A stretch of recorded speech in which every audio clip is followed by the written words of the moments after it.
사업비 지급. 과제 협약 후 사업비 지급 프로세스에 대해 살펴보겠습니다. 먼저 전담기관이 정하는 협약 서류를 전담기관에 제출하고 수행기관이 협약 예산의 민간 부담금을 전담기관이 지정한 계좌에 입금을 하면 협약이 체결됩니다. 전담기관이 지정한 계좌로 민간 부담금이 입금되면 사업비가 연구비 계좌로 지급되며 과제 수행기관은 RCMS에 접속하여 사업비 지급을 확인 및 사용이 가능합니다. 사업비 사용 집행.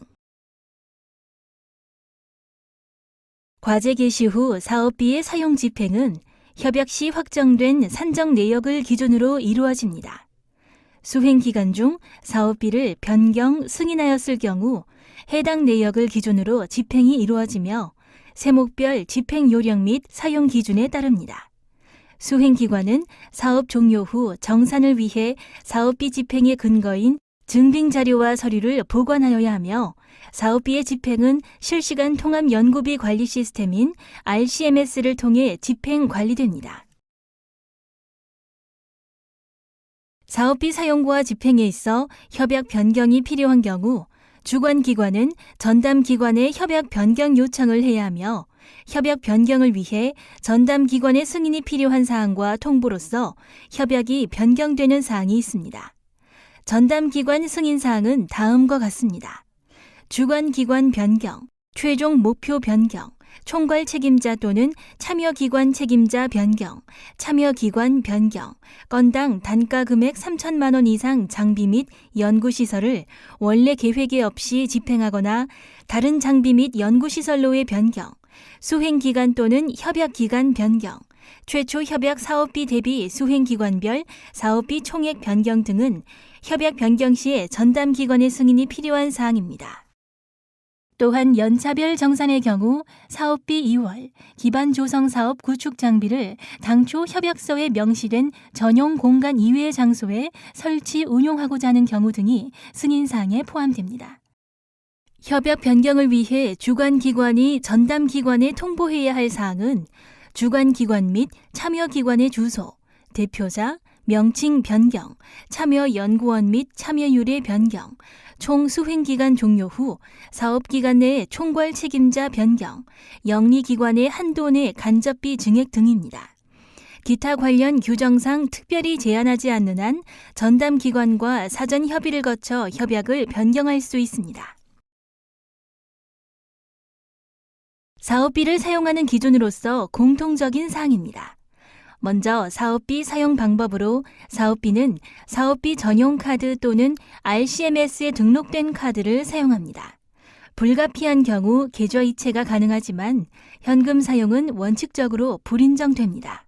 사업비의 사용 기간은 협약 기간 내 사용을 원칙으로 하며 연구수당, 정산수수료, 공공요금 및 보고서 인쇄비 등은 예외로 합니다. 또한 협약기간 내 지출 원인 행위가 완료되고 물품 등 공급이 완료된 경우에는 해당 연도 협약기간 이후 집행이 가능합니다. 세무당국으로부터 공제 환급 가능한 부가가치세, 관세 등은 집행금액에서 제외하며 사후 환급금은 연구비 계좌로 재입금하여 집행이 가능합니다. 사업비 집행은 RCMS를 통해 집행되며 원칙적으로 수행기관 간의 상호 간 현금 거래는 불허합니다. 사업비 집행은 총괄 책임자 또는 세부 과제별 책임자 발의 또는 위임받은 자에 의하여 사용되며 법인격으로 분리된 법인이라도 인적 물적 구분이 명확하지 않은 기관 간의 현금 집행은 불가합니다. 또한 사업자 등록번호가 다른 경우에도 동일 법인 내 사업장 간 집행은 불가하며 전년도 2월금은 동일 세목으로 승인된 목적에 따라 집행되어야 합니다.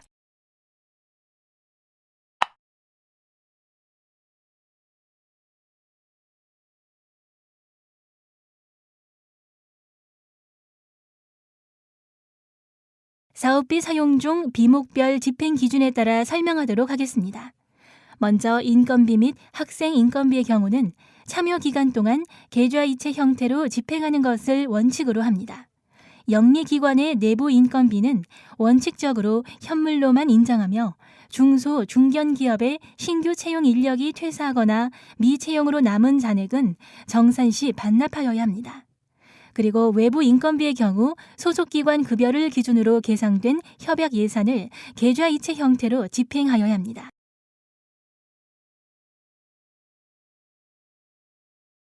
인건비 및 학생 인건비의 불인정 사례를 살펴보면 다음과 같습니다. 각 내용을 클릭해서 불인정 사례에 대해 확인하시기 바랍니다.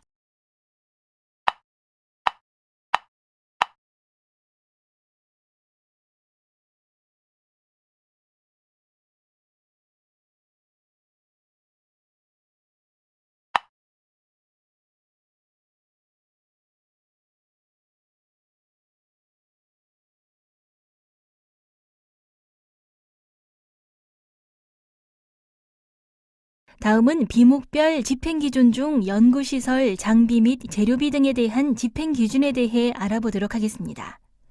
연구시설, 장비 및 재료비 등은 과제 수행에 직접 사용되는 연구기자재 등 구입 비용을 협약 예산에 근거하여 집행하게 됩니다.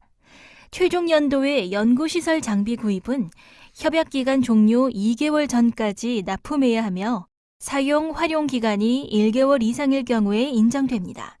그리고 연구 수행에 직접적인 관련이 없는 범용 기자재 구입은 인정되지 않습니다. 연구시설 장비 및 재료비 불인정 사례를 살펴보면 다음과 같습니다. 각 내용을 클릭해서 불인정 사례에 대해 확인하시기 바랍니다.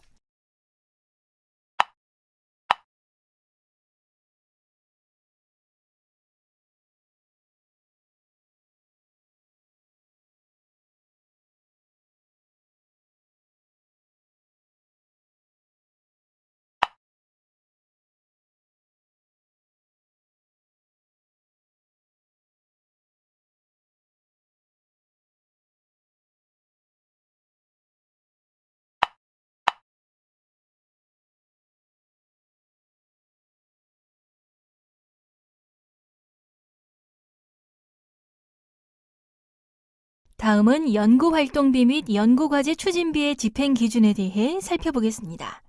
연구활동비 및 연구과제 추진비는 수행기관의 자체 기준에 적용하여 집행하는 것을 원칙으로 합니다. 그 외의 기준은 실소요 금액을 기준으로 집행합니다. 해당 내용을 확인해 보시기 바랍니다.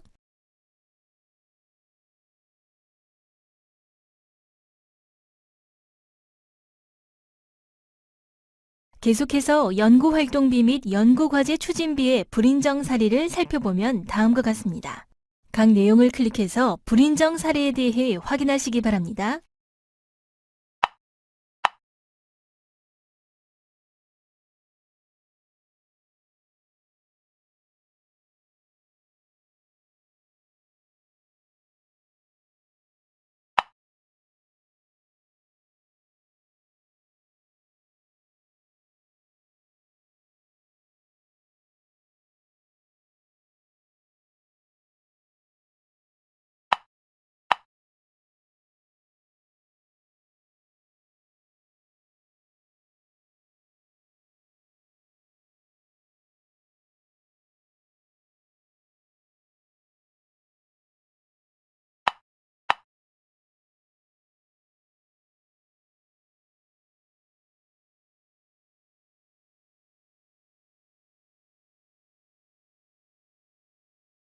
비목별 집행 기준 중 연구수당에 대한 집행에 대해 알아보도록 하겠습니다. 연구수당은 사업의 특성, 참여율 및 연구 성과 기여도 등을 반영해서 연구수당 지급 기준을 합리적으로 정하여 과제 참여자에게 지급하되 집행된 인건비, 현물 및 학생 인건비 포함의 20% 범위 내에서 집행이 가능하고 중소 중견 기업은 인건비의 10% 이상을 연구수당으로 집행해야 합니다. 그리고 원칙적으로 개인별 연구수당의 최고액은 해당 과제에서 해당 연구원이 지급받은 인건비 총액의 50% 이내로 하며 해당 수행기관 연구수당 지급액의 50%를 초과할 수 없습니다. 연구수당의 불인정 사례를 살펴보면 다음과 같습니다. 각 내용을 클릭해서 불인정 사례에 대해 확인하시기 바랍니다. 간접비 사용 집행에 대한 내용을 살펴보겠습니다. 간접비의 집행 기준은 최초 협약 예산을 기준으로 예산 내에서 집행이 가능합니다. 간접비 집행 불인정 사례로는 수행과제와 직접 관련성이 없는 지식재산권 출원, 등록 비용, 협약 예산의 산정 기준을 초과하여 집행된 경우, 연구 지원 전문가 인건비를 산업기술 R&D 교육 과정을 이수하지 않은 인력에게 집행한 경우 등이 있습니다.